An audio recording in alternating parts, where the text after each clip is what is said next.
before anything else, may pakikita ako sa'yo. Ano po yan, Doña Guada? It's something fabulous. And I'm very, very sure magugustuhan mo ito, Iha. Talagang isapagat ipagyayabang ko nga ito sa'yo, eh. Ay, no, I'm sure! Look at this! Come on! Mukhang kakaiba na yung pagkilos mo kay Isabel, ah. Kilos sinasabi mo. Pare, gusto siya ni Doña Guada.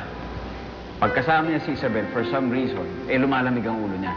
In fact, kaya nga napipirma yung kontrata dahil kay Isabel. Would you believe? Ano po yan?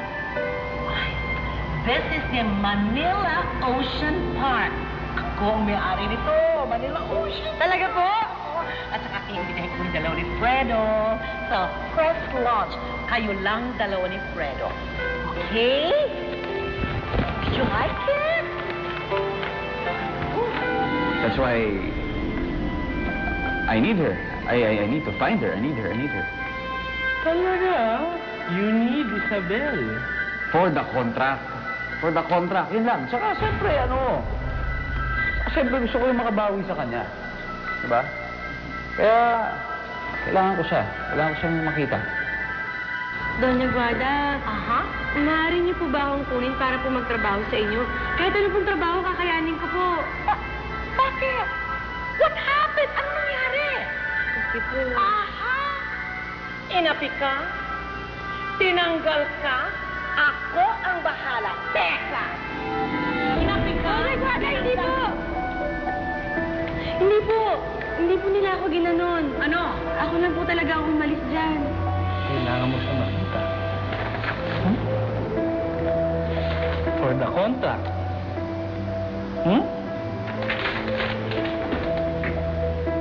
Cosme.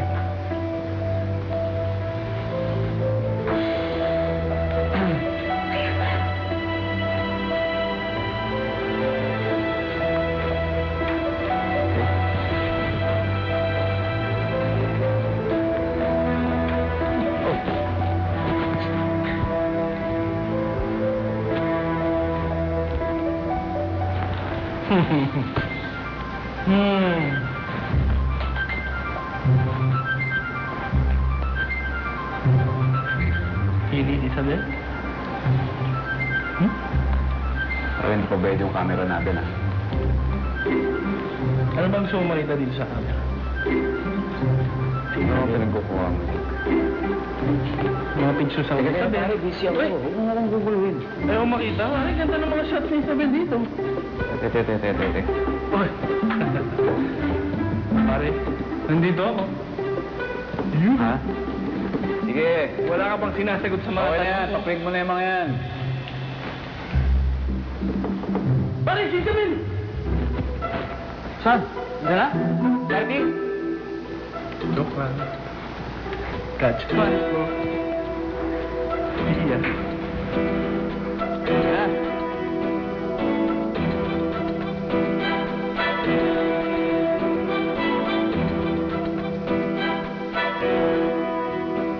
What's wrong, Betty? Nag-aalala lang naman po ako kay Fredo. Bakit?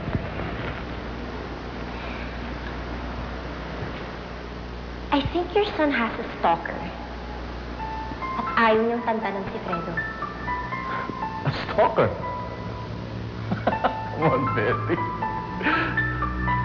Betty, we all know that Fredo is almost like a celebrity because of his endorsements.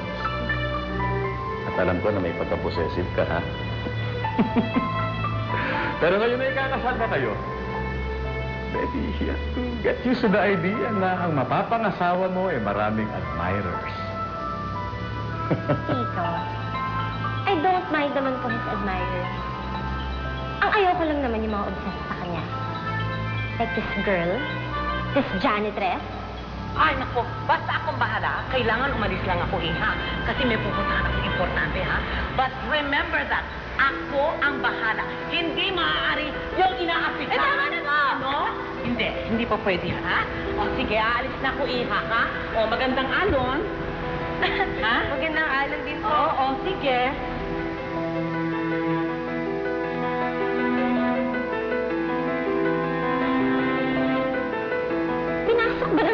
office ni Fredo habang natutulog siya. At hinalikan. And it was all caught on cam. So humiliating for me, Fredo. Janitress. Janitress. Ito ba yung babaeng nasa video kasama ni Fredo? Opo. At nakita ko na naman siya sa lobby.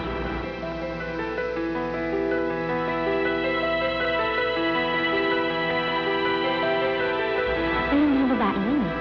Naging ilusyon yata na papatulan siya ni Fredo. At ako, natatakot lang naman ako for his safety. Dinalaan ko na nga siya eh. Pero nagalit pa siya sa akin. And now he won't even take any of my calls. At inaaway pa niya ako. So, hindi kayo magkasundo ni Fredo ngayon? Yes, Tito. And all because of that ugly girl. Siya talagang punot-dulo ng away namin eh. And actually, Tito, you know, ayaw ko na rin pagpilitan sa sarili ko kay Fredo. If he wants to choose the janitress over me, bahala siya. It's his loss. And it's your loss. I mean, ayaw niyo naman siguro makatuluyan ang anak niyo ang isang janitress, diba?